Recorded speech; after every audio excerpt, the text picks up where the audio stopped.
ರಾಹುಲ್ ಗಾಂಧಿ ಇವತ್ತು ರಾಜ್ಯಕ್ಕೆ ಬರ್ತಾ ಇದ್ದಾರೆ, ಮೈಸೂರಿಗೆ ಬರ್ತಾ ಇದ್ದಾರೆ. ಊಟಿಗೆ ಹೋಗಬೇಕು ಅವರು. ಊಟಿಗೆ ಹೋಗುವಂಥ ಸಂದರ್ಭದಲ್ಲಿ ಮೈಸೂರಿಗೆ ಬಂದು ಹೋಗ್ತಾರೆ.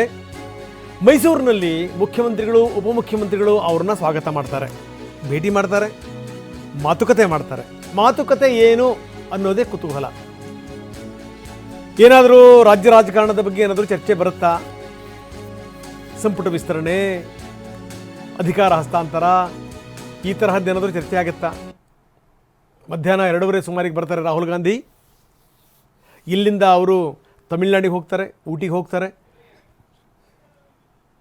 ಇದೇ ಸಂದರ್ಭದಲ್ಲಿ ನಾಯಕರು, ಮುಖ್ಯಮಂತ್ರಿಗಳು ಮತ್ತು ಉಪಮುಖ್ಯಮಂತ್ರಿಗಳು ಇಬ್ಬರೂ ಕೂಡ ರಾಹುಲ್ ಗಾಂಧಿಯವರನ್ನ ಭೇಟಿ ಮಾಡ್ತಾರೆ. ಇವಾಗ ನಾವು ನೋಡ್ತಾ ಇದ್ದೀವಿ, ಯಾರು ಭೇಟಿ ಮಾಡಿದರೂ ಕೂಡ ಏನು ಚರ್ಚೆ ಮಾಡ್ತಾರೆ ಅನ್ನೋದೇ ಒಂದು ದೊಡ್ಡ ಚರ್ಚೆ.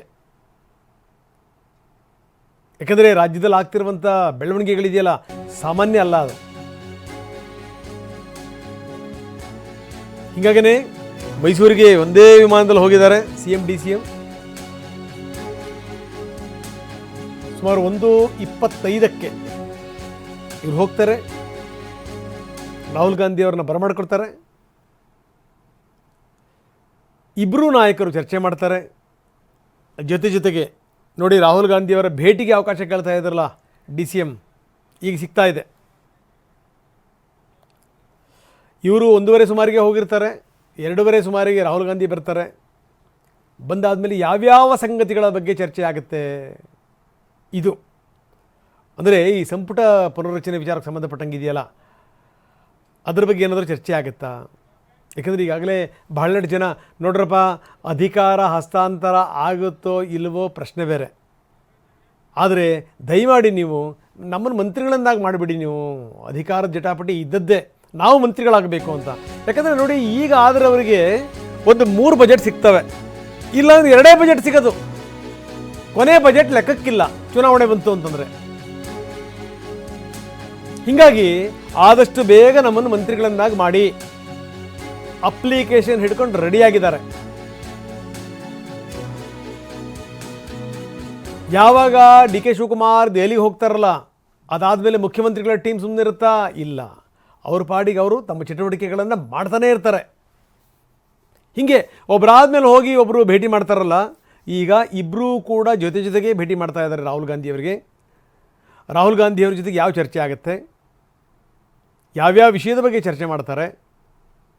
ಸಂಪುಟ ವಿಸ್ತರಣೆ ಬಗ್ಗೆ ಮುಖ್ಯಮಂತ್ರಿಗಳು ಏನಾದರೂ ಪ್ರಸ್ತಾಪ ಮಾಡ್ತಾರಾ? ಅಥವಾ ಯಾವುದೂ ಚರ್ಚೆ ಆಗದೇನೂ ಇರಬಹುದು. ಹಿಂಗಿದೆ ಸ್ಥಿತಿ. 5 ರಾಜ್ಯಗಳ ಚುನಾವಣೆ ಅದಾಗ ತನಕ ಯಾವುದೇ ಗೊಂದಲ ಆಗಬಾರ್ದು ಅಂತ ಹೇಳಿ ಹೋದರೂ ಕೂಡ ಆಶ್ಚರ್ಯ ಇಲ್ಲ. ಅಥವಾ ಸಂಪುಟ ವಿಸ್ತರಣೆ ಮಾಡಬೇಕು, ಅಥವಾ ಸಂಪುಟ ಪುನರ್ರಚನೆ ಮಾಡಬೇಕು, ಅದಕ್ಕೆ ನೀವು ಪರ್ಮಿಷನ್ ಕೊಡಿ ಅಂತ ಕೂಡ ಕೇಳಬಹುದು. ಯಾಕಂದರೆ ಮುಖ್ಯಮಂತ್ರಿಗಳ ಮಾತಲ್ಲಿ ಅದು ಕಾಣ್ತಾ ಇದೆ. ಈ CWC ಸಭೆಯ ಸಂದರ್ಭದಲ್ಲೂ ಕೂಡ ಅದನ್ನೇ ಚರ್ಚೆ ಮಾಡಿದ್ರು ಮುಖ್ಯಮಂತ್ರಿಗಳು. ಈಗಲೂ ಕೂಡ ಅದೇ ಚರ್ಚೆ. ಪಕ್ಕದಲ್ಲಿ DK ಶಿವಕುಮಾರ್ ಅವ್ರನ್ನ ಇಟ್ಕೊಂಡು ಇದೆಲ್ಲವನ್ನು ಕೂಡ ಚರ್ಚೆ ಮಾಡಲಿಕ್ಕೆ ಸಾಧ್ಯನಾ ಅನ್ನೋದು ಕೂಡ ಒಂದು ದೊಡ್ಡ ಪ್ರಶ್ನೆನೇ. ಯಾಕಂದರೆ ಒಂದೇ ಸರಿಗೆ ಮುಖ್ಯಮಂತ್ರಿನೂ ಹೊಸಬರಾಗಿಬಿಡಲಿ, ಜೊತೆಗೇನೂರೇ ಸಂಪುಟನೂ ರಚನೆ ಆಗಿಬಿಡಲಿ ಅನ್ನೋದು. ಇಲ್ಲಿ ತನಕ 2.5 ವರ್ಷ ಯಾರ್ಯಾರು ಅಧಿಕಾರ ಮಾಡಿದ್ದಾರೆ ಅವ್ರನ್ನ ಭಾಳ ರೆಸ್ಪೆಕ್ಟ್ಫುಲಿ ಅವ್ರಿಗೆ ಎಕ್ಸಿಟ್ ಕೊಟ್ಟು ಹೊಸಬರನ್ನು ತರಬೇಕು ಅಂತ, ಹೊಸ ಉತ್ಸಾಹದಲ್ಲಿ ಮುಂದಕ್ಕೆ ಹೋಗಬೇಕು ಅಂತ. ಸೊ ಇಂಥ ಸಂದರ್ಭದಲ್ಲಿ ಉಪಮುಖ್ಯಮಂತ್ರಿಗಳನ್ನ ಪಕ್ಕದಲ್ಲಿ ಇಟ್ಕೊಂಡು ಮುಖ್ಯಮಂತ್ರಿಗಳು ಇದನ್ನೆಲ್ಲ ಚರ್ಚೆ ಮಾಡ್ತಾರಾ? ಬನ್ನಿ, ನಮ್ಮ ಪ್ರತಿನಿಧಿ ರಾಮ್ ಈಗ ನಮ್ಮೊಂದಿಗೆ ನೇರ ಸಂಪರ್ಕದಲ್ಲಿದ್ದಾರೆ. ರಾಮ್, ನಾವು ನೋಡ್ತಾ ಇದ್ದೀವಿ ಒಳಗಿಂದೊಳಗೆ ಎಷ್ಟರ ಮಟ್ಟಿಗೆ ಏನೇನು ಆಗ್ತಾ ಇದೆ ಅಂತ. ಯಾಕಂದರೆ ನಾಯಕರುಗಳು ಯಾವ್ಯಾವ ಸಂದರ್ಭದಲ್ಲಿ ಯಾರನ್ನು ಭೇಟಿ ಮಾಡ್ತಾರೋ ಏನೋ, ಇಲ್ಲಿಂದ ದಿಲ್ಲಿಗೆ ಹೋಗ್ತಾರೆ, ದಿಲ್ಲಿಗೆ ಹೋಗಿ ನಾಯಕರನ್ನು ಭೇಟಿ ಮಾಡ್ತಾರೆ. ಇನ್ನೇನು ಅಂದರೆ ಅವಾಗವಾಗ ನಾವೇ ಹೇಳ್ತೀವಿ ಅಪಾಯಿಂಟ್ಮೆಂಟ್ ಕೇಳಿದಾರಂತೆ, ಸಿಗ್ಬೋದು ರಾಹುಲ್ ಗಾಂಧಿದು ಅಂತ. ಆದರೆ ಇವತ್ತು ರಾಹುಲ್ ಗಾಂಧಿನೇ ಸಿಗ್ತಾ ಇದ್ದಾರೆ. ಯಾವ ನಾಯಕರು ದಿಲ್ಲಿಗೆ ಹೋಗಿ ಭೇಟಿ ಮಾಡಬೇಕಲ್ಲ, ದಿಲ್ಲಿಗೆ ಹೋಗುವಂಥ ಅಗತ್ಯವೇ ಇಲ್ಲ, ಮೈಸೂರಿನಲ್ಲೇ ಸಿಗ್ತಾ ಇದ್ದಾರೆ, ನಮ್ಮ ಮೈಸೂರಿನಲ್ಲಿ. ಹೀಗಾಗಿ ಅಂತಂದರೆ ಇಬ್ಬರೂ ನಾಯಕರು CM DCM ಇಬ್ಬರೂ ಕೂಡ ಹೋಗಿ ನಾಯಕರನ್ನು ಇವತ್ತು ಬರಮಾಡ್ಕೊತಾರೆ. ಯಾವ ವಿಷಯ ಚರ್ಚೆ ಆಗುತ್ತೆ ಅನ್ನುವಂಥದ್ದು ವೆರಿ ಇಂಪಾರ್ಟೆಂಟ್. ಇದೆಲ್ಲದರ ಜೊತೆಗೆ ಚರ್ಚೆ ಆಗುವಂಥ ಸಂಗತಿಗಳು ನಂಬರ್ 1, ಜೊತೆಗೆ ರಾಹುಲ್ ಗಾಂಧಿಯವರ ಕಾರ್ಯಕ್ರಮಗಳು ಏನೇನು? ರಾಮ್. ಖಂಡಿತವಾಗಿಯೂ ರಂಗನಾಥ್, ರಾಜ್ಯದಲ್ಲಿ ರಾಜ್ಯ ಕಾಂಗ್ರೆಸ್ನ ಕುರ್ಚಿ ಕಾದಾಟ ಕೆಲ ದಿನಗಳಿಂದ ತಣ್ಣಗಾಗಿದೆಯೇ ಹೊರತು ಸಂಪೂರ್ಣವಾಗಿ ಆರಿಲ್ಲ. ಪರಿಸ್ಥಿತಿ ಬೂದಿ ಮುಚ್ಚಿದ ಕೆಂಡದಂತಿದೆ. ಯಾವ ಕ್ಷಣದಲ್ಲಿ ಬೇಕಾದರೂ ಅದು ಜ್ವಾಲೆ ಆಗುವಂತಹ ಸಾಧ್ಯತೆ ಎಲ್ರಿಗೂ ಸಹ ಗೊತ್ತಿದೆ. ಇದೇ ಕಾರಣಕ್ಕಾಗಿ ಈ ಕುರ್ಚಿ ಕಾದಾಟದ ಚರ್ಚೆ ಏನಿದೆ ಇದಕ್ಕೆ ಸಂಪೂರ್ಣವಾದಂತಹ ಒಂದು ಬ್ರೇಕ್ ಅನ್ನು ಹಾಕಬೇಕು ಅಂತೇಳಿ ಸಿಎಂ ಸಿದ್ದರಾಮಯ್ಯ ಅವರು ಸಚಿವ ಸಂಪುಟ ವಿಸ್ತರಣೆಯ ದಾಳವನ್ನು ಹೊರಡಿಸಿದ್ರು. ದೆಹಲಿಗೆ ತೆರಳಿದ್ರು. CWC ಮೀಟಿಂಗ್ ಏನು ಕಾಂಗ್ರೆಸ್ ವರ್ಕಿಂಗ್ ಕಮಿಟಿಯ ಮೀಟಿಂಗ್ ಆಗಿತ್ತು. ಸಿಎಂ ಸಿದ್ದರಾಮಯ್ಯ ಅವರಿಗೆ ಮಾತ್ರ ಆಹ್ವಾನವನ್ನು ನೀಡಲಾಗಿತ್ತು.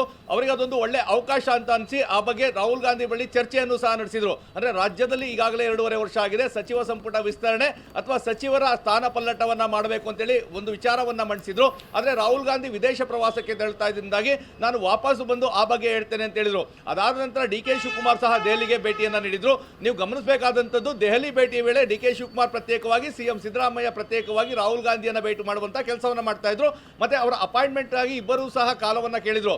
ಆದ್ರೆ ತಾವು ಹೇಳಿದಂತೆ ಈಗ ಏನು ರೋಗಿ ಬಯಸಿದ್ದು ಹಾಲು ಅನ್ನ ವೈದ್ಯ ಹೇಳಿದ್ದು ಹಾಲು ಅನ್ನೋ ರೀತಿ ಮಾತಿನಂತೆ ಖುದ್ದು ರಾಹುಲ್ ಗಾಂಧಿ ಇವತ್ತು ಮೈಸೂರಿಗೆ ಆಗಮಿಸ್ತಾ ಇದ್ದಾರೆ. ನೀಲಗಿರಿಯ ಗುಡ್ಲೂರಿನಲ್ಲಿ ಒಂದು ಖಾಸಗಿ ಕಾರ್ಯಕ್ರಮದಲ್ಲಿ ಭಾಗಿಯಾಗಲಿಕ್ಕೆ ಅವರು ಮೈಸೂರಿಗೆ ಬಂದು ಇಲ್ಲಿಂದ ಹೆಲಿಕಾಪ್ಟರ್ಗೆ ತೆರಳ್ತಾರೆ. ಹೀಗಾಗಿ ಮೈಸೂರಿನ ಮಂಡಕಳ್ಳಿ ವಿಮಾನ ನಿಲ್ದಾಣ ಇವತ್ತು ರಾಜಕೀಯ ಚರ್ಚೆಗೆ ವೇದಿಕೆ ಆಗ್ತದೆ. ರಾಹುಲ್ ಗಾಂಧಿಯನ್ನ ಇವತ್ತು ಸಿಎಂ ಸಿದ್ದರಾಮಯ್ಯ ಹಾಗೂ DCM DK ಶಿವಕುಮಾರ್ ಇಬ್ಬರೂ ಸಹ ಭೇಟಿ ಆಗ್ತಾ ಇದ್ದಾರೆ. ಇಬ್ಬರೂ ಸಹ ಬೆಂಗಳೂರಿನಿಂದ ಒಟ್ಟಿಗೆ ಒಂದೇ ವಿಮಾನದಲ್ಲಿ ಬಂದು ಇಲ್ಲಿ ಭೇಟಿ ಆಗ್ತಾ ಇರುವಂತದ್ದು. ತಾವು ಹೇಳಿದಂತೆ ಖಂಡಿತವಾಗಿಯೂ ಸಿಎಂ ಸಿದ್ದರಾಮಯ್ಯ DK ಶಿವಕುಮಾರ್ ಅವರನ್ನ ಪಕ್ಕದಲ್ಲಿ ಇಟ್ಕೊಂಡು ಸಚಿವ ಸಂಪುಟ ವಿಸ್ತರಣೆ ಬಗ್ಗೆ ರಾಹುಲ್ ಗಾಂಧಿ ಹತ್ರ ಚರ್ಚೆ ಮಾಡಬಹುದಾ ಅನ್ನೋ ಪ್ರಶ್ನೆ ಸಹಜವಾಗಿ ಕಾಡ್ತಾ ಇದೆ. ಖಂಡಿತವಾಗಿಯೂ ಇವತ್ತು ಆ ಬಗ್ಗೆಯೂ ಸಹ ಸಿಎಂ ಸಿದ್ದರಾಮಯ್ಯ ಅವರು ಚರ್ಚೆಯನ್ನ ಮಾಡ್ತಾರೆ. ಯಾಕಂದ್ರೆ ಈಗಾಗಲೇ ಅವರು ಸಾಕಷ್ಟು ಬಾರಿ ಸ್ಪಷ್ಟಪಡಿಸಿದ್ದಾರೆ, ರಾಹುಲ್ ಗಾಂಧಿಯ ಬಳಿ ನಾನು ಚರ್ಚೆಯನ್ನ ಮಾಡಿ ಸಚಿವ ಸಂಪುಟ ವಿಸ್ತರಣೆ ಬಗ್ಗೆ ತೀರ್ಮಾನವನ್ನ ಕೈಗೊಳ್ತೇನೆ ಅಂತೇಳಿ. ಈ ಒಂದು ಏನು ಕುಸ್ತಿ ನಡೀತಾ ಇದೆ, ಸ್ಥಾನ ಪಲ್ಲಟ ಆಗಬೇಕು, ಸಿಎಂ ಬದಲಾವಣೆ ಆಗಬೇಕು ಅಂತೇಳಿ, ಅದಕ್ಕೆ ಬ್ರೇಕ್ ಹಾಕಬೇಕು ಅಂದ್ರೆ ಸಿಎಂ ಸಿದ್ದರಾಮಯ್ಯ ಅವರಿಗೆ ಖಂಡಿತವಾಗಿಯೂ ಸಚಿವ ಸಂಪುಟ ವಿಸ್ತರಣೆ ಬಗ್ಗೆ ಮಾತಾಡಲೇಬೇಕು. ಮತ್ತೊಂದು ಕಡೆ DK ಶಿವಕುಮಾರ್ ಈಗಾಗಲೇ ಸಾಕಷ್ಟು ಬಹಿರಂಗವಾಗಿ ಆತ್ಮವಿಶ್ವಾಸವನ್ನು ವ್ಯಕ್ತಪಡಿಸ್ತಾ ಇದ್ದಾರೆ. ಹೈಕಮಾಂಡ್ ನನ್ನ ಪರವಾಗಿ ನಿರ್ಧಾರವನ್ನ ಕೈಗೊಳ್ತದೆ ಅಂತೇಳಿ. ಹೀಗಾಗಿ ರಾಹುಲ್ ಗಾಂಧಿಯ ಬಳಿ ಆ ವಿಚಾರವನ್ನ ಅಂದ್ರೆ 2.5 ವರ್ಷ ಆಗಿದೆ ಸಿಎಂ ಬದಲಾವಣೆಯ ವಿಚಾರವನ್ನು ಸಹ ಪ್ರಸ್ತಾಪಿಸ್ತಾರೆ. ಮತ್ತೆ ಅದೇ ಪ್ರಶ್ನೆ ಸಿದ್ದರಾಮಯ್ಯ ಅವರನ್ನ ಪಕ್ಕದಲ್ಲಿ ಇಟ್ಕೊಂಡು ಏಕಾಏಕಿ ಸ್ಥಾನ ಪಲ್ಲಟದ ಬಗ್ಗೆ DK ಶಿವಕುಮಾರ್ ಅವರು ಮಾತನಾಡಬಹುದಾ ಅಂತೇಳಿ. ಹೀಗಾಗಿ ಇದು ಸಾಕಷ್ಟು ಕುತೂಹಲಕ್ಕೆ ಕಾರಣವಾಗಿದೆ. ಉಭಯ ನಾಯಕರು ಏಕಕಾಲಕ್ಕೆ ರಾಹುಲ್ ಗಾಂಧಿ ಅವರನ್ನ ಭೇಟಿ ಮಾಡ್ತಾ ಇರೋದೇ ವಿಶೇಷ. ಯಾಕಂದ್ರೆ ಪ್ರತ್ಯೇಕವಾಗಿ ಭೇಟಿ ಮಾಡಿ ತಮ್ಮ ವಿಚಾರಗಳನ್ನ ಮಂಡಿಸುವಂತ ಕೆಲಸಗಳನ್ನ ಮಾಡ್ಕೊಂಡಿದ್ರು.